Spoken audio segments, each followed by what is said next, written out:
First question, जैसा कि आप देख पा रहे होंगे, आवेश की सबसे बड़ी इकाई क्या होती है? इंग्लिश में कहा जाएगा इसको what is the biggest unit of charge. यानी आवेश की जो सबसे बड़ी इकाई होती है उसका जो राइट आंसर हो जाएगा वो हो जाएगा फेराड। यानी कि फेराड को ही आवेश की सबसे बड़ी इकाई माना जाता है। चलिए नेक्स्ट क्वेश्चन की ओर बढ़ते हैं। नेक्स्ट क्वेश्चन, जैसा कि आप अब देख पा रहे होंगे, क्वेश्चन कह रहा है आवेश की सबसे छोटी इकाई क्या होती है? यानी कि what is the smaller unit of charge. Charge का जो स्मॉलर यूनिट होता है, छोटी इकाई होती है, उसको कहा जाता है फ्रैंकलिन। फ्रैंकलिन या इसको ESU भी कहा जाता है, इलेक्ट्रोस्टैटिक यूनिट या स्टेट कूलम भी कहा जाता है। तो ध्यान रखेंगे इसका 3 नाम है, फ्रैंकलिन भी है, ESU भी है और स्टेट कूलम भी है। तो आवेश की सबसे छोटी इकाई को क्या कहा जाता है? फ्रैंकलिन कहा जाता है। तो काफ़ी इंपॉर्टेंट क्वेश्चन है ये, आप ज़रूर ध्यान रखेंगे इसको। चलिए नेक्स्ट क्वेश्चन की ओर बढ़ते हैं। नेक्स्ट क्वेश्चन कह रहा है 1 एम्पियर घंटा में कितने कूलम होते हैं? How many coulomb in 1 ampere hour. How many coulomb in 1 ampere hour, यानी 1 एम्पियर घंटा में कितने कूलम होते हैं? तो ध्यान रखेंगे 3600 कूलम 1 एम्पियर घंटा में होते हैं, यानी कि 1 एम्पियर आवर में 3600 कूलम होते हैं। तो काफ़ी इंपॉर्टेंट क्वेश्चन है, इसमें सभी क्वेश्चंस काफ़ी इंपॉर्टेंट है, तो इसको आप ज़रूर ध्यान से इसको देखेंगे। चलिए नेक्स्ट क्वेश्चन की ओर बढ़ते हैं। नेक्स्ट क्वेश्चन, इससे पहले भी हम लोग डिस्कस कर चुके हैं इस पर। एक फैराडे में कितने कूलम होते हैं? यानी कि how many coulomb in a farad. एक फैराड में कितने कूलम होते हैं? तो इससे पहले भी हम लोगों ने इसको कवर किया था, 96,500, यानी कि 96,500 कूलम होते हैं एक फैराड में, क्योंकि फैराड चार्ज की सबसे बड़ी इकाई है। चलिए नेक्स्ट क्वेश्चन की ओर बढ़ते हैं। तो ये क्वेश्चन काफ़ी इंपॉर्टेंट है, ज़रूर ध्यान रखिएगा। चलिए नेक्स्ट क्वेश्चन की ओर बढ़ते हैं। नेक्स्ट क्वेश्चन, जैसा कि अभी हम लोगों ने डिस्कस किया, फ्रैंकलिन का दूसरा नाम क्या है? What is the another name of Franklin. तो फ्रैंकलिन, जैसा कि हम लोगों ने अभी देखा, जो फ्रैंकलिन चार्ज की सबसे छोटी इकाई है, तो इसका दूसरा नाम है ESU, यानी कि इलेक्ट्रोस्टैटिक यूनिट या स्टेट कूलम। तो दोस्तों, अगर आप अभी तक हमारे चैनल बोर्ड टेस्ट को सब्सक्राइब नहीं किए हैं तो ज़रूर सब्सक्राइब कर लीजिएगा। चलिए नेक्स्ट क्वेश्चन की ओर बढ़ते हैं। नेक्स्ट क्वेश्चन, जैसा कि आप देख पा रहे होंगे, 1 किलोग्राम इलेक्ट्रॉन पर कितना आवेश होता है? How many charge in a kilogram of electron, यानी कि 1 किलोग्राम इलेक्ट्रॉन पर कितना आवेश होता है? तो ध्यान रखेंगे 1.76 मल्टीप्लाई 10⁻11 कूलम, यानी कि 1.76 गुना 10⁻11 कूलम होता है 1 किलोग्राम इलेक्ट्रॉन पर चार्ज। चलिए नेक्स्ट क्वेश्चन की ओर बढ़ते हैं। नेक्स्ट क्वेश्चन काफ़ी इंपॉर्टेंट है, कह रहा है जो अल्फा कण पर आवेश का मान होता है, value of charge in alpha particle is. Alpha कण पर आवेश का मान होता है, तो अल्फा कण पर आवेश होता है 3.2 मल्टीप्लाई 10⁻⁻19 कूलम, यानी कि 3.2 गुना 10⁻⁻19 कूलम होता है अल्फा कण पर चार्ज, यानी कि आवेश का मान। चलिए नेक्स्ट क्वेश्चन की ओर बढ़ते हैं। नेक्स्ट क्वेश्चन है बीटा कण पर आवेश का मान होता है, value of charge in beta particle is. तो बीटा कण पर जो आवेश का मान होता है वो हो जाता है -1.6 मल्टीप्लाई 10⁻⁻19 कूलम, यानी कि एक इलेक्ट्रॉन पर जितना चार्ज होता है उसी उतना ही होता है बीटा कण पर। चलिए नेक्स्ट क्वेश्चन की ओर बढ़ते हैं। नेक्स्ट क्वेश्चन कह रहा है गामा कण पर आवेश का मान होता है, value of charge in gamma particle. तो गामा कण पर जो आवेश का मान होता है वो होता है 0। जैसे न्यूट्रॉन पर चार्ज नहीं होता उसी तरह से गामा कण पर भी चार्ज नहीं होता है। चलिए नेक्स्ट क्वेश्चन की ओर बढ़ते हैं। नेक्स्ट क्वेश्चन काफ़ी इंपॉर्टेंट क्वेश्चन है, कह रहा है हवा या निर्वात के लिए आपेक्षिक विद्युतशीलता का मान होता है, what is the value of relative permittivity for air और वैक्यूम। यानी हवा या निर्वात के लिए आपेक्षिक विद्युतशीलता, जिसको रिलेटिव परमिटिविटी बोला जाता है, का मान होता है तो 1 होता है। हवा या वैक्यूम के लिए 1 होता है। चलिए नेक्स्ट क्वेश्चन की ओर बढ़ते हैं। नेक्स्ट क्वेश्चन कह रहा है परावैद्युतता या विद्युतशीलता। परावैद्युतता या विद्युतशीलता का SI मात्रक क्या होता है? What is the SI unit of permittivity. तो परमिटिविटी का जो SI यूनिट होता है वो हो जाता है कूलम स्क्वायर पर न्यूटन पर मीटर स्क्वायर। कूलम स्क्वायर पर न्यूटन पर मीटर स्क्वायर। तो काफ़ी इंपॉर्टेंट क्वेश्चन है, ज़रूर ध्यान रखिएगा इसको। चलिए नेक्स्ट क्वेश्चन की ओर पढ़ते हैं। नेक्स्ट क्वेश्चन कर रहा है कूलम बल है, यानी कि कूलम फोर्स इज। तो कूलम किसका यूनिट है? तो चार्ज का यूनिट है कूलम। तो कूलम बल क्या है? तो एक केंद्रीय बल है और विद्युत बल है। ध्यान रखेंगे, central force and electric force. Coulomb बल कैसा है? तो सेंट्रल फोर्स है और इलेक्ट्रिक फोर्स है, यानी कि केंद्रीय बल है और विद्युत बल है। तो काफ़ी इंपॉर्टेंट क्वेश्चन है। तो दोस्तों यहाँ पे हम लोगों ने कुछ VVI ऑब्जेक्टिव क्वेश्चंस को यहाँ पे कवर किए हैं इस वीडियो में। तो अगर आपको वीडियो अच्छा लगे तो वीडियो को लाइक कर दीजिएगा और अपने दोस्तों के साथ शेयर भी कर दीजिएगा। और चैनल पर अगर नए हैं तो चैनल को सब्सक्राइब करके बेल आइकन को प्रेस कर दीजिएगा, क्योंकि यहाँ आपको फिजिक्स की पूरी तैयारी करवाई जाएगी।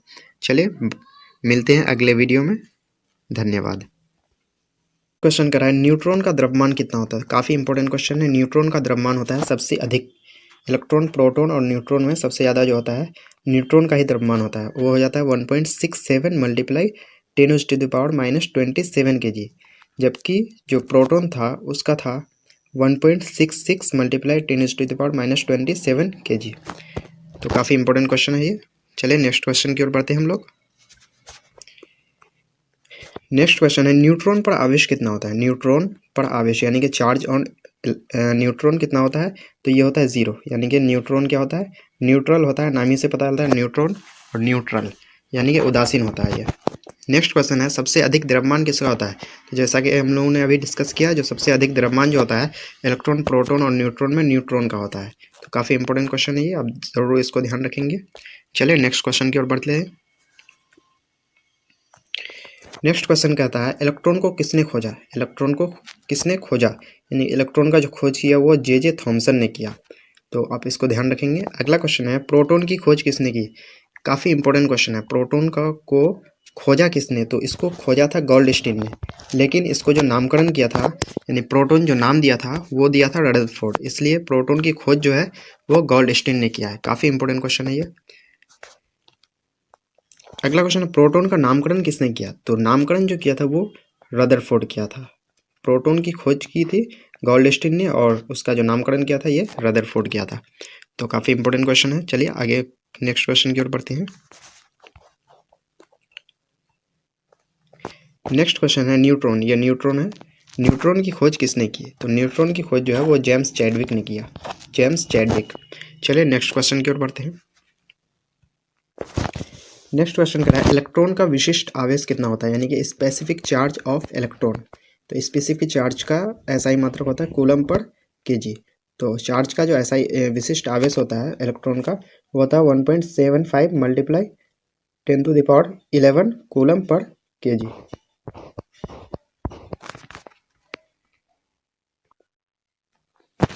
इलेक्ट्रॉन का विशिष्ट आवेश हो जाता है 1.75 मल्टीप्लाई 10⁻11 कूलम पर kg। तो काफ़ी इंपॉर्टेंट क्वेश्चन है ये, इसको ध्यान रखेंगे आप। नेक्स्ट क्वेश्चन है, प्रोटॉन का विशिष्ट आवेश कितना होता है, यानी प्रोटॉन का विशिष्ट आवेश कितना होता है? प्रोटॉन का हो जाता है 0.96 मल्टीप्लाई 10⁻18 कूलम पर kg। तो ये सारे क्वेश्चन जो है काफ़ी इंपॉर्टेंट है, इसको आप ज़रूर ध्यान रखेंगे। चलिए नेक्स्ट क्वेश्चन की ओर बढ़ते हैं। नेक्स्ट क्वेश्चन है, न्यूट्रॉन का विशिष्ट आवेश कितना होता है?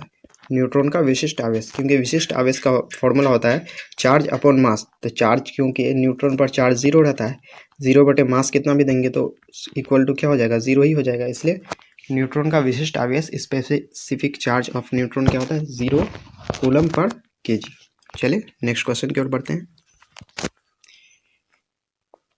नेक्स्ट क्वेश्चन है, आवेश का वास्तविक पहचान क्या है? आवेश का जो वास्तविक पहचान होता है वो क्या होता है? एट्रैक्शन या फिर रिपल्सन, यानी आकर्षण या विकर्षण। तो काफ़ी इंपॉर्टेंट क्वेश्चन है ये। विकर्षण ही होता है आवेश का वास्तविक पहचान। आवेश का जो असल में पहचान है वो विकर्षण है। नेक्स्ट क्वेश्चन है, मोबाइल का चिप्स बनाने में किस अर्धचालक का प्रयोग किया जाता है? तो सबसे पहली बात, मोबाइल का चिप्स जो बनाया जाता है वो अर्धचालक से बनाया जाता है, ध्यान रखेंगे।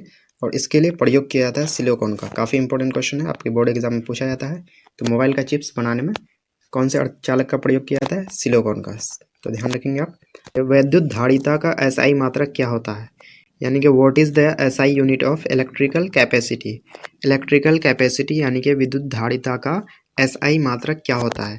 तो इसका जो SI मात्रक होता है वो होता है कूलम पर वोल्ट, या फिर इसको फैराड कहा जाता है। कूलम पर वोल्ट या फिर फैराड। तो काफ़ी इंपॉर्टेंट क्वेश्चन है, आप ज़रूर ध्यान रखेंगे इसको। चलिए नेक्स्ट क्वेश्चन की ओर बढ़ते हैं।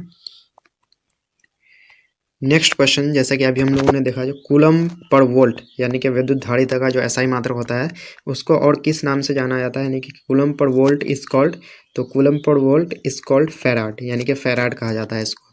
तो ध्यान रखेंगे, काफ़ी इंपॉर्टेंट क्वेश्चन है। चलिए नेक्स्ट क्वेश्चन की ओर बढ़ते हैं। नेक्स्ट क्वेश्चन काफ़ी इंपॉर्टेंट क्वेश्चन है, कह रहा है विद्युत धारिता का विमीय सूत्र क्या होता है, यानी कि what is the dimensional formula of electrical capacity. Electrical capacity का डायमेंशनल फॉर्मूला यानी कि विमीय सूत्र क्या होता है, तो इसका जो डायमेंशनल फॉर्मूला होता है m inverse l inverse 2 t पे पावर 4 a पे पावर 2, यानी कि m पे पावर -1 l पे पावर -2 t पे पावर 4 और a पे पावर 2, ये होता है इसका डायमेंशनल फॉर्मूला यानी कि इलेक्ट्रिकल कैपेसिटी का। तो काफ़ी इंपॉर्टेंट क्वेश्चन है, ये आपको बोर्ड में पूछा जा सकता है। चलिए नेक्स्ट क्वेश्चन की ओर बढ़ते हैं। नेक्स्ट क्वेश्चन कह रहा है विद्युत धारिता कैसी राशि है, which type of quantity is electrical capacity. Electrical capacity जो है वो किस तरह की राशि है, किस प्रकार की राशि है, तो इलेक्ट्रिकल कैपेसिटी एक अदिश राशि यानी कि स्केलर क्वांटिटी है, ध्यान रखेंगे। इलेक्ट्रिकल कैपेसिटी एक स्केलर क्वांटिटी है। चलिए नेक्स्ट क्वेश्चन की ओर बढ़ते हैं। नेक्स्ट क्वेश्चन, जैसा कि आप देख पा रहे हैं, संधारित्र में कितने धातु प्लेट होते हैं, यानी कि how many metal plates in capacitor और कंडेंसर। यानी संधारित्र को इंग्लिश में कैपेसिटर बोला जाता है या फिर इसी को कंडेंसर बोला जाता है। तो कैपेसिटर या कंडेंसर में कितने मेटल प्लेट्स लगे होते हैं, यानी कि कितने धातु प्लेट लगे होते हैं, तो ध्यान रखेंगे 2 धातु प्लेट होते हैं इसमें लगे हुए। तो ये हम लोग सब्जेक्टिव क्वेश्चंस में डिस्कस करेंगे जो कौन कौन होते हैं। चलिए नेक्स्ट क्वेश्चन की ओर बढ़ते हैं। तो ये क्वेश्चन काफ़ी इंपॉर्टेंट है। चलिए अगला क्वेश्चन की ओर बढ़ते हैं। अगला क्वेश्चन कह रहा है संधारित्र कितने प्रकार के होते हैं, how many types of condenser या फिर capacitor. How many types of condenser या कैपेसिटर, यानी संधारित्र कितने तरह के होते हैं, तो ध्यान रखेंगे 3 तरह के होते हैं। इसको हम लोग डिस्कस करेंगे सब्जेक्टिव क्वेश्चंस में कौन कौन होते हैं। तो ध्यान रखेंगे इसको, संधारित्र 3 तरह के होते हैं, 3 प्रकार के होते हैं। चले अगला क्वेश्चन की ओर बढ़ते हैं। अगला क्वेश्चन कह रहा है संधारित्र का समूहन कितने प्रकार से किया जाता है, इंग्लिश में इसको बोलेंगे तो how many types of grouping of capacitor या कंडेंसर, यानी कि ग्रुपिंग ऑफ कैपेसिटर या कंडेंसर कितने प्रकार के होते हैं, तो ध्यान रखेंगे ये भी 3 प्रकार के होते हैं। ठीक है दोस्तों, तो संधारित्र का समूहन जो होता है वो 3 तरह के होते हैं। चलिए नेक्स्ट क्वेश्चन की ओर बढ़ते हैं।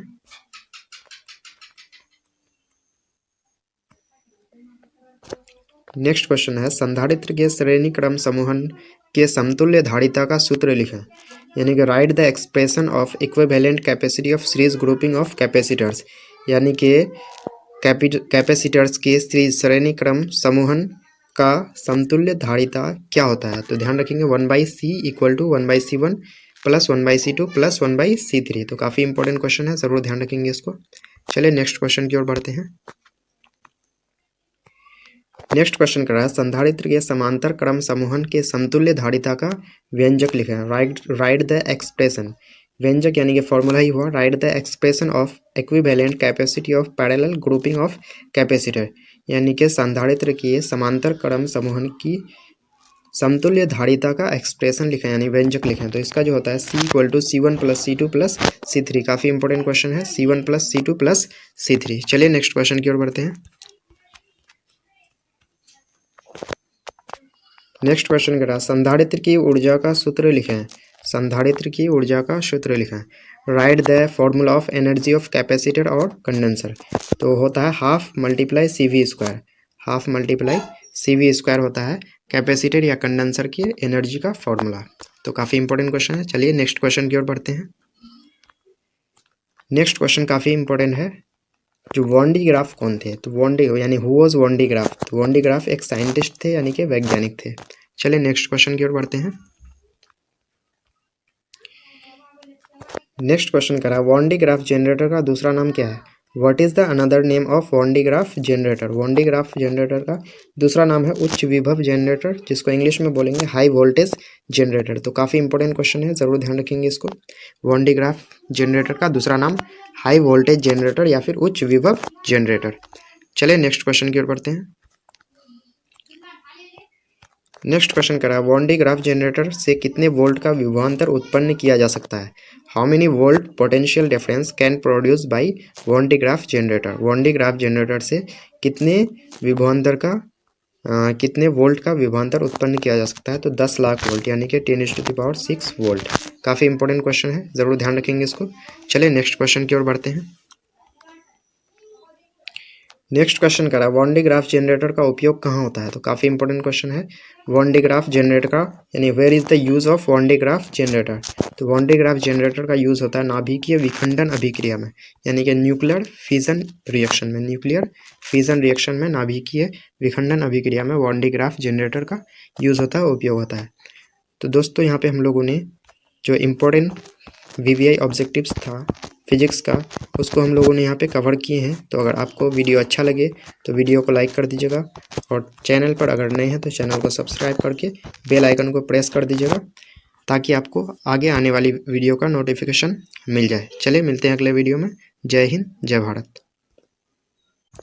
अगला सवाल कह रहा है विद्युत तीव्रता का ऐसा ही मात्रक बताएं। तो विद्युत तीव्रता यानी कि इलेक्ट्रिकल फील्ड इंटेंसिटी इसका जो है तीव्रता, इसका तीव्रता का जो SI मात्रक होता है वो न्यूटन पर कूलम होता है। न्यूटन यानी कि फोर्स का जो SI यूनिट होता है, और चार्ज का जो SI यूनिट होता है कूलम, यानी कि न्यूटन पर कूलम विद्युत तीव्रता का SI मात्रक हो गया। चलिए नेक्स्ट क्वेश्चन की ओर बढ़ते हैं। नेक्स्ट क्वेश्चन कह रहा है विद्युत तीव्रता की विमा बताएं, यानी कि डायमेंशन। तो विद्युत तीव्रता की जो विमा होती है, डायमेंशन, वो mL/T⁻3 A 1 होती है, यानी कि mL T पे पावर -3 A पे पावर -1, ये विद्युत तीव्रता का विमा होता है। तो काफ़ी इंपॉर्टेंट क्वेश्चन है ये, इसको आप ध्यान रखेंगे। चलिए अगला सवाल की ओर बढ़ते हैं। अगला क्वेश्चन कह रहा है विद्युत विभव यानी कि इलेक्ट्रिकल पोटेंशियल। विद्युत विभव जिसको इंग्लिश में इलेक्ट्रिकल पोटेंशियल बोलते हैं, इसका SI मात्रक बताएं। तो विद्युत विभव आ गया, इसका मतलब वोल्ट आना ही है। तो इसको जूल पर कूलम भी बोला जाता है, या फिर इसको वोल्ट कहा जाता है। तो विद्युत विभव का जो SI मात्रक होता है वो जूल पर कूलम या वोल्ट होता है। चलिए नेक्स्ट क्वेश्चन देख लेते हैं। नेक्स्ट क्वेश्चन कह रहा है विद्युत विभव यानी कि इलेक्ट्रिकल पोटेंशियल कैसी राशि है? तो ये एक अदिश राशि है, ध्यान रखेंगे। विद्युत विभव कैसी राशि है? तो अदिश राशि है। चलिए नेक्स्ट क्वेश्चन की ओर बढ़ते हैं। नेक्स्ट क्वेश्चन कह रहा है विद्युत विभव की विमा बताएं। विद्युत विभव की विमा मीन्स डायमेंशन। तो डायमेंशन जो हो जाएगा mL² T⁻3 A 1, mL² T⁻3 A 1 जो है विद्युत विभव की विमा हो जाएगा। चलिए अगला क्वेश्चन की ओर बढ़ते हैं। अगला क्वेश्चन कह रहा है विद्युत द्विध्रुव आघूर्ण। काफ़ी इंपॉर्टेंट क्वेश्चन है ये। इलेक्ट्रिक डाइपोल मोमेंट जिसको इंग्लिश में कहा जाता है, ये कैसी राशि है? तो ये एक सदिश राशि है। इलेक्ट्रिकल पोटेंशियल विद्युत विभव एक अदिश राशि थी, और विद्युत द्विध्रुव आघूर्ण जो है ये एक सदिश राशि है। काफ़ी इंपॉर्टेंट क्वेश्चन है ये, ध्यान रखेंगे इसको आप जरूर। चलिए नेक्स्ट क्वेश्चन की ओर बढ़ते हैं। नेक्स्ट क्वेश्चन देख पा रहे होंगे आप, विद्युत, ये विद्युत है, विद्युत द्विध्रुव आघूर्ण की दिशा क्या होती है? काफ़ी इंपॉर्टेंट क्वेश्चन है, क्योंकि इसमें दिशा होती है तभी ये विद्युत द्विध्रुव आघूर्ण क्या है? सदिश राशि है। तो ये जो होती है इसकी दिशा ऋणात्मक से धनात्मक यानी कि नेगेटिव से पॉजिटिव की ओर इसकी दिशा होती है। नेक्स्ट क्वेश्चन कह रहा है विद्युत द्विध्रुव आघूर्ण का SI मात्रक क्या होता है? विद्युत द्विध्रुव आघूर्ण का जो है SI मात्रक क्या होता है? तो इसका जो SI मात्रक हो जाता है कूलम मीटर होता है विद्युत द्विध्रुव आघूर्ण का SI मात्रक। तो काफ़ी इंपॉर्टेंट क्वेश्चन है ये। चलिए नेक्स्ट क्वेश्चन की ओर बढ़ते हैं। नेक्स्ट क्वेश्चन कह रहा है विद्युत द्विध्रुव आघूर्ण की विमा बताएं। विद्युत द्विध्रुव आघूर्ण की विमा, तो विमा जो हो जाता है m0 LTA, या फिर इसको LTA भी बोल सकते हैं, या फिर m0 LTA। तो काफ़ी इंपॉर्टेंट क्वेश्चन है ये भी, इसको आप ज़रूर ध्यान रखेंगे। चलिए अगला क्वेश्चन की ओर बढ़ते हैं। अगला क्वेश्चन भी काफ़ी इंपॉर्टेंट क्वेश्चन है। अगला क्वेश्चन कर रहा है किसी समविभवीय सतह यानी कि इक्विपोटेंशियल सरफेस, जिस सरफेस का पोटेंशियल सेम हो यानी कि समान हो, के किसी बिंदु पर विद्युत तीव्रता होती है। यानी कि किसी समविभवीय सतह के किसी बिंदु पर विद्युत तीव्रता क्या होती है? तो लंबवत होती है, यानी कि वहाँ पे परपेंडिकुलर होती है विद्युत तीव्रता। तो काफ़ी इंपॉर्टेंट क्वेश्चन है ये। चलिए नेक्स्ट क्वेश्चन की ओर बढ़ते हैं। नेक्स्ट क्वेश्चन कर रहा है विद्युत बल रेखाएं यानी कि इलेक्ट्रिक फील्ड लाइंस कैसी विद्युत क्षेत्र को दर्शाता है? तो ये वास्तविक विद्युत क्षेत्र को दर्शाता है, जबकि विद्युत बल रेखाएं एक काल्पनिक रेखाएं होती है, लेकिन ये वास्तविक विद्युत क्षेत्र को दर्शाती है। काफ़ी इंपॉर्टेंट क्वेश्चन है ये। नेक्स्ट क्वेश्चन है विद्युत बल रेखाएं सतह पर हमेशा होती है। विद्युत बल रेखाएं सतह पर जो है हमेशा लंबवत होती है, यानी कि परपेंडिकुलर होती है। चलिए नेक्स्ट क्वेश्चन की ओर बढ़ लेते हैं। नेक्स्ट क्वेश्चन कह रहा है दो विद्युत बल रेखाएं कभी भी एक दूसरे को काटती है। दो विद्युत बल रेखाएं कभी भी एक दूसरे को नहीं काटती है, ध्यान रखेंगे।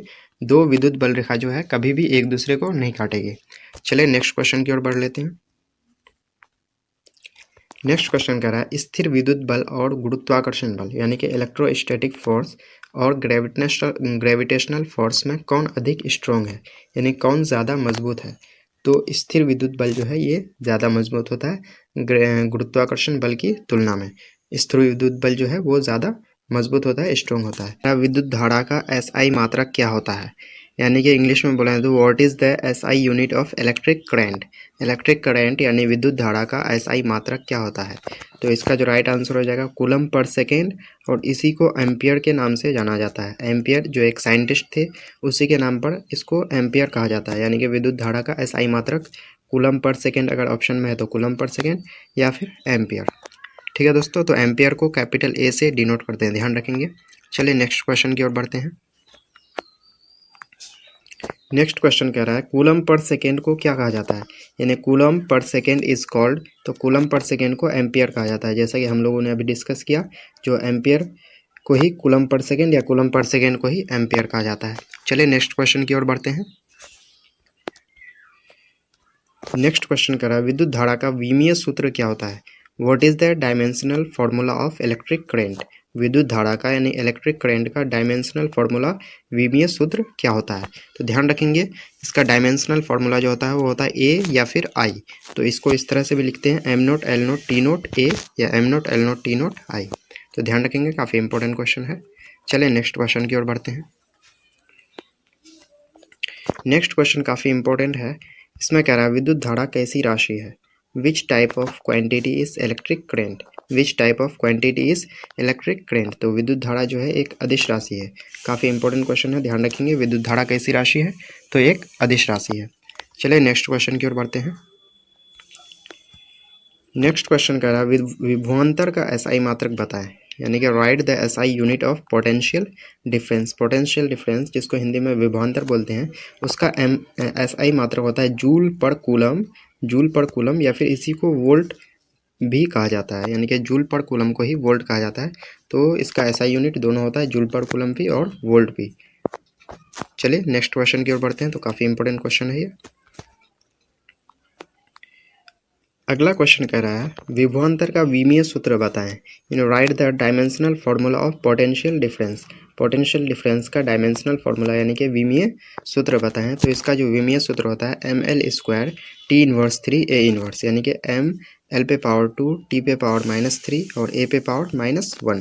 तो काफ़ी इंपॉर्टेंट क्वेश्चन है, ध्यान रखेंगे इसको। जो विभवांतर का विमीय सूत्र होता है ml² T−3 A−। चलिए नेक्स्ट क्वेश्चन की ओर बढ़ते हैं।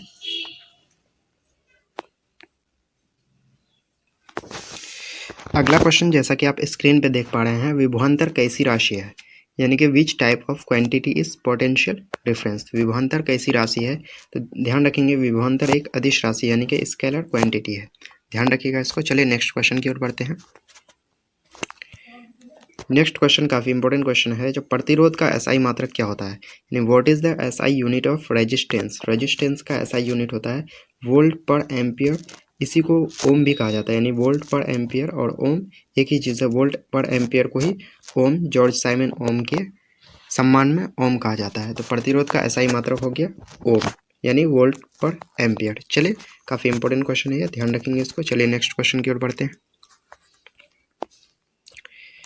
नेक्स्ट क्वेश्चन आपके स्क्रीन पे है वोल्ट पर एम्पियर को कहा जाता है, यानी वोल्ट पर एम्पियर इज कॉल्ड। तो अभी जैसे कि हम लोगों ने डिस्कस किया, जो ओम कहा जाता है वोल्ट पर एम्पियर को।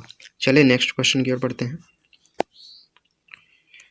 नेक्स्ट क्वेश्चन करा ओम को सूचित किया जाता है। ओम इज डिनोटेड या इंडिकेटेड बाई। तो ओम इज डिनोटेड बाई या ओम को सूचित किया जाता है, तो इससे सूचित किया जाता है, इस टाइप से ओम को इंडिकेट किया जाता है। चलिए नेक्स्ट क्वेश्चन की ओर बढ़ते हैं। नेक्स्ट क्वेश्चन काफ़ी इंपॉर्टेंट क्वेश्चन है। कह रहा है जो प्रतिरोध का विमीय सूत्र लिखें। Right the dimensional formula of resistance. Resistance का यानी प्रतिरोध का डायमेंशनल फार्मूला विमीय सूत्र होता है ml² T−3 A−2, यानी कि ml2 T−3 A−2। तो काफ़ी इंपॉर्टेंट क्वेश्चन है, ज़रूर ध्यान रखेंगे। आपके बोर्ड एग्जाम में पूछा जा सकता है ये क्वेश्चन। चलिए नेक्स्ट क्वेश्चन की ओर बढ़ते हैं। नेक्स्ट क्वेश्चन भी काफ़ी इंपॉर्टेंट क्वेश्चन है। कह रहा है जो प्रतिरोधकता या विशिष्ट प्रतिरोध, एक ही चीज़ है, प्रतिरोधकता या फिर विशिष्ट प्रतिरोध, इसका एसआई मात्रक बताएं। Right the SI unit of resistivity और स्पेसिफिक रेजिस्टेंस, एक ही चीज़ है, रेजिस्टिविटी या फिर स्पेसिफिक रेजिस्टेंस, इसका एसआई यूनिट होता है ओम मीटर। तो ध्यान रखेंगे ओम मीटर इस टाइप से डिनोट किया जाता है इसको। तो एसआई यूनिट जो हो जाता है प्रतिरोधकता का वो हो जाता है ओम मीटर। तो काफ़ी इंपॉर्टेंट क्वेश्चन है, ज़रूर ध्यान रखेंगे इसको। चलिए अगला क्वेश्चन की ओर बढ़ते हैं। अगला क्वेश्चन जैसा कि आप स्क्रीन पे देख पा रहे होंगे, प्रतिरोधकता या विशिष्ट प्रतिरोध का विमा बताएं। Right the dimension of resistivity और स्पेसिफिक रेजिस्टेंस, यानी कि रेजिस्टिविटी प्रतिरोधकता या स्पेसिफिक रेजिस्टेंस विशिष्ट प्रतिरोध का डायमेंशन विमा बताएं। तो इसका जो विमा होता है ml3 T−3 A−2, यानी कि m l पे पावर 3 t पे पावर -3 और a पे पावर -2। तो यही हो जाता है इसका रेजिस्टेंस, स्पेसिफिक रेजिस्टेंस या रेजिस्टिविटी का विमा हो जाता है। तो काफ़ी इंपॉर्टेंट क्वेश्चन है, ज़रूर ध्यान रखेंगे इसको। चलिए नेक्स्ट क्वेश्चन की ओर बढ़ते हैं। नेक्स्ट क्वेश्चन आपके स्क्रीन पे विशिष्ट चालकता यानी कि स्पेसिफिक कंडक्टिविटी का एसआई मात्रक क्या होता है। What is the SI unit of specific conductivity, जिसको हिंदी में बोलते हैं विशिष्ट चालकता। तो इसका जो एसआई मात्रक होता है, क्योंकि स्पेसिफिक कंडक्टिविटी रेजिस्टिविटी या फिर स्पेसिफिक रेजिस्टेंस का जस्ट अपोजिट होता है, तो इसलिए इसका हो जाता है पर ओम पर मीटर। जैसे कि उसका ओम मीटर होता है रेजिस्टिविटी का, तो इसलिए इसका क्या हो जाता है पर ओम पर मीटर या फिर 1/ओम मीटर। ध्यान रखेंगे इसको। चलिए नेक्स्ट क्वेश्चन की ओर बढ़ते हैं। नेक्स्ट क्वेश्चन कह रहा है विशिष्ट चालकता को सूचित किया जाता है। Specific conductivity is indicated by या फिर डिनोटेड बाय। तो स्पेसिफिक कंडक्टिविटी यानी कि विशिष्ट चालकता को सिग्मा के द्वारा सूचित किया जाता है, यानी कि डिनोट किया जाता है। तो सिग्मा इस टाइप से लिखा जाता है दोस्तों, तो ध्यान रखेंगे इस टाइप से सिग्मा लिखा जाता है। तो इस तरह से इसको सूचित किया जाता है स्पेसिफिक कंडक्टिविटी को। चलिए नेक्स्ट क्वेश्चन की ओर बढ़ते हैं। नेक्स्ट क्वेश्चन काफ़ी इंपॉर्टेंट क्वेश्चन है। कह रहा है विशिष्ट चालकता का विमीय सूत्र बताएं। Right the dimensional formula of specific conductivity, यानी स्पेसिफिक कंडक्टिविटी विशिष्ट चालकता का डायमेंशनल फार्मूला क्या होता है। तो इसका डायमेंशनल फार्मूला होता है m−L−3 t पे पावर 3 a², यानी m पे पावर -1, l पे पावर -3, t पे पावर 3 और a पे पावर 2। यही हो जाता है इसका डायमेंशनल फार्मूला। तो काफ़ी इंपॉर्टेंट क्वेश्चन है, क्योंकि डायमेंशनल फार्मूला से आपको क्वेश्चन पूछा जाता है आपके बोर्ड एग्जाम में। तो दोस्तों यहाँ पे हम लोगों ने VVI ऑब्जेक्टिव सीरीज को यहाँ पे अभी इसका पार्ट नंबर 8 को अभी हम लोग यहाँ पे कंप्लीट किए हैं। तो अगर आपको वीडियो अच्छा लगे, अगर वीडियो यूज़फुल लगे, तो आप बोर्ड टेस्ट चैनल को सब्सक्राइब कर दीजिएगा। और अगर आपको वीडियो अच्छा लगे तो इसको लाइक करके अपने दोस्तों के साथ शेयर ज़रूर कीजिएगा। चलिए मिलते हैं अगले वीडियो में। जय हिंद, जय भारत। पहला क्वेश्चन जैसा कि आप स्क्रीन पे देख पा रहे होंगे, विद्युत तीव्रता जिसको इंग्लिश में कहा जाता है इलेक्ट्रिकल फील्ड इंटेंसिटी, या फिर इसका दूसरा नाम है इलेक्ट्रिकल इंटेंसिटी या फिर इलेक्ट्रिकल स्ट्रेंथ। ये तीनों नाम विद्युत तीव्रता का ही है इंग्लिश में। तो ये एक कैसी राशि है, यानी कि अदिश है या फिर सदिश है। तो ये ध्यान रखेंगे सदिश राशि है। तो काफ़ी इंपॉर्टेंट सवाल है, जो विद्युत तीव्रता कैसी राशि है, तो सदिश राशि है। चलिए अगला सवाल की ओर बढ़ते हैं। अगला सवाल कह रहा है विद्युत तीव्रता का एसआई मात्रक बताएं। तो विद्युत तीव्रता यानी कि इलेक्ट्रिकल फील्ड इंटेंसिटी इसका जो है तीव्रता, इसका तीव्रता का जो एसआई मात्रक होता है वो न्यूटन पर कूलम होता है। न्यूटन यानी कि फोर्स का जो एसआई यूनिट होता है और चार्ज का जो एसआई यूनिट होता है कूलम, यानी कि न्यूटन पर कूलम विद्युत तीव्रता का एसआई मात्रक हो गया। चलिए नेक्स्ट क्वेश्चन की ओर बढ़ते हैं। नेक्स्ट क्वेश्चन कह रहा है विद्युत तीव्रता की विमा बताएं, यानी कि डायमेंशन। तो विद्युत तीव्रता की जो विमा होती है डायमेंशन, वो ml/T−3 A−1 होती है, यानी कि ml t पे पावर -3 a पे पावर -1, ये विद्युत तीव्रता का विमा होता है। तो काफ़ी इंपॉर्टेंट क्वेश्चन है ये, इसको आप ध्यान रखेंगे। चलिए अगला सवाल की ओर बढ़ते हैं। अगला क्वेश्चन कह रहा है विद्युत विभव यानी कि इलेक्ट्रिकल पोटेंशियल। विद्युत विभव जिसको इंग्लिश में इलेक्ट्रिकल पोटेंशियल बोलते हैं, इसका एसआई मात्रक बताएं। तो विद्युत विभव आ गया, इसका मतलब वोल्ट आना ही है। तो इसको जूल पर कूलम भी बोला जाता है या फिर इसको वोल्ट कहा जाता है। तो विद्युत विभव का जो एसआई मात्रक होता है वो जूल पर कूलम या वोल्ट होता है। चलिए नेक्स्ट क्वेश्चन देख लेते हैं। नेक्स्ट क्वेश्चन कह रहा है विद्युत विभव यानी कि इलेक्ट्रिकल पोटेंशियल कैसी राशि है? तो ये एक अदिश राशि है। ध्यान रखेंगे, विद्युत विभव कैसी राशि है? तो अदिश राशि है। चलिए नेक्स्ट क्वेश्चन की ओर बढ़ते हैं। नेक्स्ट क्वेश्चन कह रहा है विद्युत विभव की विमा बताएं। विद्युत विभव की विमा, विमा मीन्स डायमेंशन, तो डायमेंशन जो हो जाएगा ml square T inverse 3 A inverse, ml square T inverse 3 A inverse जो है विद्युत विभव की विमा हो जाएगा। चलिए अगला क्वेश्चन की ओर बढ़ते हैं। अगला क्वेश्चन कर रहा है विद्युत द्विध्रुव आघूर्ण, काफ़ी इंपॉर्टेंट क्वेश्चन है ये। इलेक्ट्रिक डाइपोल मोमेंट जिसको इंग्लिश में कहा जाता है, ये कैसी राशि है? तो ये एक सदिश राशि है। इलेक्ट्रिकल पोटेंशियल विद्युत विभव एक अदिश राशि थी और विद्युत द्विध्रुव आघूर्ण जो है ये एक सदिश राशि है। काफ़ी इंपॉर्टेंट क्वेश्चन है ये। चालकता का एसआई मात्रक बताएं। Right the SI unit of conductance. Conductance को हिंदी में चालकता कहा जाता है। तो चालकता का एसआई मात्रक मोह होता है। मोह जिसको ओम पे पावर -1 से डिनोट करते हैं, यानी कि चालकता का एसआई मात्रक होता है 1/ओम, यानी कि जिसको मोह कहा जाता है। तो जिस तरह से रेजिस्टेंस का ओम होता है तो उसी तरह से इसका उल्टा चालकता होता है, इसका मोह हो जाता है। तो काफ़ी इंपॉर्टेंट क्वेश्चन है, ध्यान रखेंगे इसको। चलिए अगला सवाल की ओर, अगला क्वेश्चन की ओर बढ़ते हैं। अगला क्वेश्चन कह रहा है चालकता का विमीय सूत्र बताएं। Right the dimensional formula of conductance. तो कंडक्टेंस का डायमेंशनल फार्मूला हो जाता है m inverse L inverse 2 T पे पावर 3 A पे पावर 2, यानी कि m पे पावर -1 L पे पावर -2 T पे पावर 3 और A पे पावर 2। ये हो जाता है चालकता का विमीय सूत्र यानी कि डायमेंशनल फार्मूला। तो काफ़ी इंपॉर्टेंट क्वेश्चन है, ज़रूर ध्यान रखेंगे इसको। चलिए नेक्स्ट क्वेश्चन की ओर बढ़ते हैं।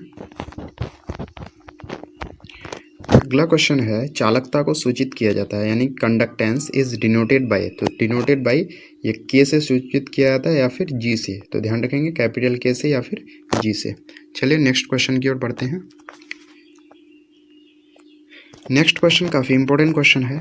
इसमें कह रहा है जब किसी चालक पदार्थ को गर्म किया जाता है तो उसका प्रतिरोध, when a conductor is heated then its resistance. जब किसी चालक पदार्थ को गर्म किया जाता है, हीट किया जाता है, तो उसका रेजिस्टेंस पर क्या असर पड़ता है, यानी कि प्रतिरोध पर क्या असर पड़ता है? तो प्रतिरोध बढ़ जाता है। ध्यान रखेंगे प्रतिरोध क्या हो जाता है, बढ़ जाता है, यानी कि इंक्रीजेस। चलिए नेक्स्ट क्वेश्चन की ओर बढ़ते हैं। नेक्स्ट क्वेश्चन कर रहा है प्रतिरोध ताप गुणांक का एसआई मात्रक बताएं। Right the SI unit of thermal coefficient of resistance. इसको हिंदी में प्रतिरोध ताप गुणांक बोलते हैं। इसका एसआई मात्रक हो जाता है 1/केल्विन, यानी कि 1/केल्विन, जिसको के इनवर्स भी कहा जाता है।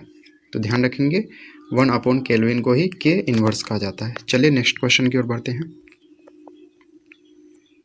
नेक्स्ट क्वेश्चन जैसे कि आप देख पा रहे हैं प्रतिरोध ताप गुणांक की विमा बताएं। Right the dimension of thermal coefficient of resistance. तो इसका जो विमा होता है वो सिर्फ के इनवर्स होता है। ध्यान रखेंगे के इनवर्स होता है और आगे हम लोग इसको जोड़ सकते हैं m0 L0 T0, के इनवर्स इसका विमा हो जाता है। चलिए नेक्स्ट क्वेश्चन की ओर बढ़ते हैं। नेक्स्ट क्वेश्चन काफ़ी इंपॉर्टेंट क्वेश्चन है। इसमें कह रहा है ओम के नियम का पालन डैश नहीं करता है। Dash don't follow Ohm's rule. Ohm's rule का पालन नहीं करता है। कौन नहीं करता है? अर्धचालक और मिश्र धातु, यानी कि सेमीकंडक्टर और एलओएस जो है ये ओम के नियम का पालन नहीं करता है। तो काफ़ी इंपॉर्टेंट क्वेश्चन है, ध्यान रखेंगे। चलिए नेक्स्ट क्वेश्चन की ओर बढ़ते हैं।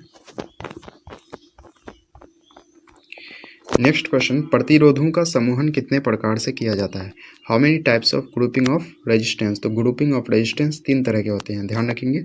चलिए अगला क्वेश्चन की ओर बढ़ते हैं। अगला क्वेश्चन काफ़ी इंपॉर्टेंट क्वेश्चन है। इसमें कह रहा है सेल में कितने ध्रुव होते हैं। सेल में कितने ध्रुव होते हैं। How many poles in a cell.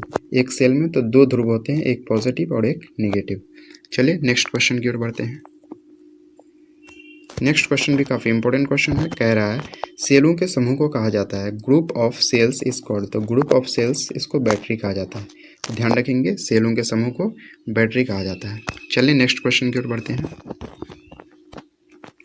Next question कह रहा है सेलों का समूहन कितने प्रकार का होता है। How many types of grouping of cells. तो सेलों का समूहन भी 3 तरह के होते हैं, ध्यान रखेंगे। सेलों का, प्रतिरोधों का और कैपेसिटर्स यानी कि संधारित्र का समूहन 3 प्रकार से होते हैं। चलिए अगला क्वेश्चन की ओर बढ़ते हैं। अगला क्वेश्चन काफ़ी इंपॉर्टेंट क्वेश्चन है। इसमें कह रहा है धारा घनत्व का एसआई मात्रक क्या होता है।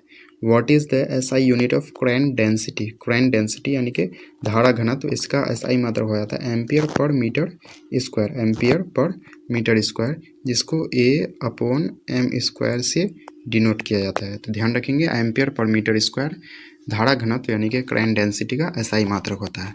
चलिए नेक्स्ट क्वेश्चन की ओर बढ़ते हैं। नेक्स्ट क्वेश्चन है धारा घनत्व का विमीय सूत्र बताएं। Right the dimensional formula of current density. तो इसका होता है m0 L inverse two T note A, m0 L inverse two T note A, या फिर इसको सिर्फ लिखा जा सकता है L इनवर्स टू A। इसको इस तरह से भी लिखा जा सकता है, तो ध्यान रखेंगे। चलिए नेक्स्ट क्वेश्चन की ओर बढ़ते हैं। नेक्स्ट क्वेश्चन जैसा कि आप देख पा रहे हैं धारा घनत्व यानी कि करंट डेंसिटी कैसी राशि है। Which type of quantity is current density. तो करंट डेंसिटी एक सदिश राशि यानी कि वेक्टर क्वांटिटी है। काफ़ी इंपॉर्टेंट क्वेश्चन है।